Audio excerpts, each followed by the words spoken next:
Тынч заманда адамдын ичинде эмне бар экендигин, ал эмнеге жөндөмдүү экенин билбейсиң. Баары жакшы сөз сүйлөп бирдей болуп жүрүшөт. Бирок экстремалдык учурда кимдин ким экени билинет. Коркоктун коркок экени, баатырдын баатыр экендиги, марттын март экендиги, пастын пас экендиги билинет.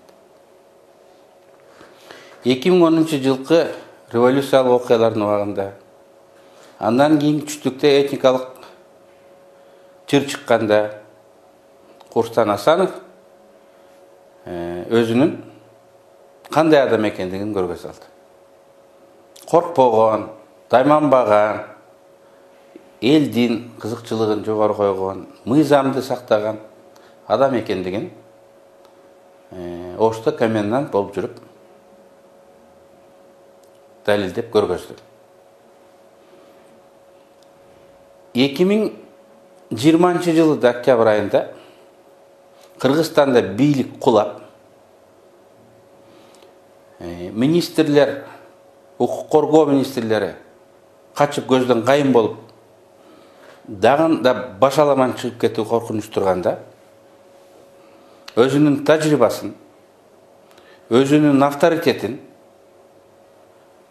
коомчулуктун кызыкчылыгын сактаганга, Бишкекте тартип жада мыйзамдуулукту орнотконго багыттайм, колдоном деп, Ички иштер министрлигине барып,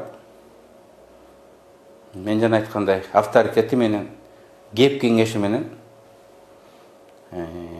милицияны ишин жөнгө салганга аракет кылды.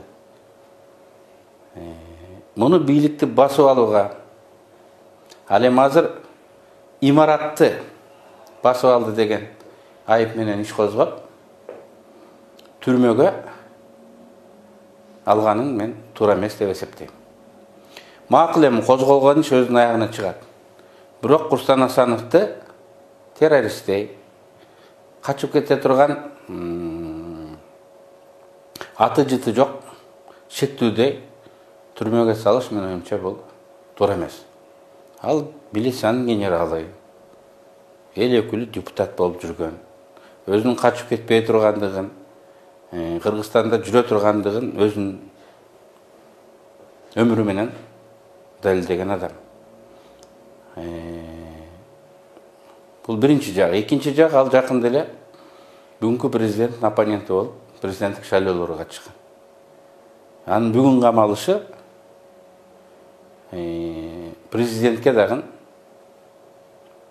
авторитет кошпойт.